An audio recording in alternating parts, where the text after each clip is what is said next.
منفیت ایک ہے، نقصان بھی ایک ہی सबका नबी, दीन भी ईमान भी एक, हरम पाक भी, अल्लाह भी, कुरान भी एक, कुछ बड़ी बात थी जो होते मुसलमान भी एक वक्त था जब दुनिया की सबसे मजबूत और बहादुर कौम थी मुस्लिम कौम, मगर यही मुस्लिम कौम आज दुनिया की सबसे बुज़दिल और कमज़ोर कौम बन चुकी है, क्योंकि इस कौम में अब इत्तेहाद नहीं बचा है। यह कौम अब इस तरह टुकड़े टुकड़े हो चुकी है कि इसको जोड़ना अब मुश्किल होता जा रहा है। तुम आमीन जोर से बोलते हो, तुम रफ़ाए दिन क्यों नहीं करते, तुम मज़ारों पर जाते हो, तुम क्यों नहीं जाते। बस इन्हीं मसलों को लेकर ये मुस्लिम कौम एक दूसरे की जान लेने के लिए तैयार बैठी है, मगर इस कौम को ये जरा भी ख्याल नहीं कि तुम्हारी इसी फिरका वारियत का फायदा दुश्मन उठा रहा है। तुम्हारे आपसी झगड़ों ने ही दुश्मन को इतना मजबूत बना दिया है कि तुम्हारी 2 अरब की तादाद से भी इनको कोई खौफ नहीं, क्योंकि तुम एक नहीं हो, क्योंकि तुम में इत्तेहाद नहीं है। अल्लाह रब्बुल इज़्ज़त सूरह आले इमरान की आयत नंबर 103 में फरमाता है कि तुम सब अल्लाह की रस्सी को मजबूती से थाम लो और तफर्रकी यानी मतभेद में ना पड़ो। मतलब ये कि दीन इस्लाम पर मजबूती से डटे रहो और आपस में एक दूसरे के दुश्मन न बनो, अपने अंदर इत्तेहाद कायम करो। मगर अफसोस आज मुस्लिम उम्मत सिर्फ अपने फायदों या अपने फिरके को मजबूत बनाने के लिए इत्तेहाद का नाम लेती है।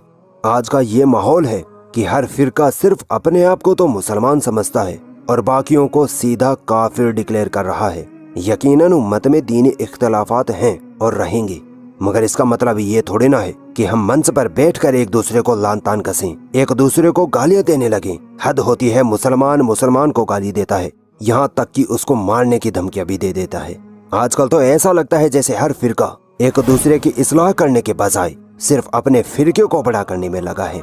अगर आपको लगता है कि आप किसी मसले में हक पर हैं और सामने वाला गलती पर है, तो सिर्फ दलाइल रखिए, बाकी मानना ना मानना सामने वाले पर छोड़ दीजिए और उसके बाद उसके साथ ऐसा ही रिश्ता बनाकर रखिए जैसा एक दोस्त या भाई का रिश्ता होता है। आपको याद होगा 2016 में ढाका आतंकवादी हमला हुआ था, जिसकी वजह से जाकिर नाइक को फंसाने की कोशिश की गई थी। उस वक्त भी हमारी फिरका वारियत ने हमें इस्लाम के झंडे तले नहीं आने दिया।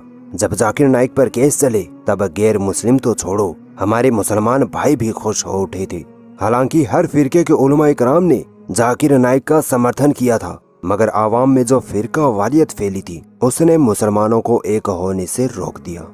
हमारी यही दिक्कत है, जब एक फिरके पर मुसीबत आती है तब बाकी के फिरके खुशी मनाते हैं। बस इसी बुराई को हमें छोड़ना होगा, तभी हम में इत्तेहाद कायम हो पाएगा। यकीन मानिए, जिस दिन हमने अपने आप को बरेलवी, देवबंदी, अहले हदीस, शिया या सुन्नी कहना छोड़ दिया और सिर्फ मुसलमान कहने लग गए, तो 80% इत्तेहाद तो हमारा उसी वक्त कायम हो जाएगा। उम्मत में इत्तेहाद की एक मिसाल हमें उस वक्त देखने को मिली जब कोरोना के नाम पर तबलीगी जमात को निशाना बनाया गया। यकीन जानिए, इस वक्त हमने ऐसा कोई फिरका नहीं देखा जिसने तबलीगी जमात के खिलाफ बयान दिया हो या तबलीगी जमात की बदनामी पर खुशी जाहिर की हो।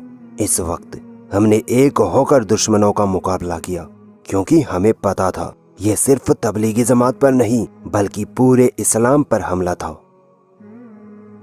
दूसरी तरफ हमारी सबसे बड़ी कमजोरी है राजनीति में हमारा इत्तेहाद ना होना, और इसी वजह से हम चारों तरफ से सताए जा रहे हैं।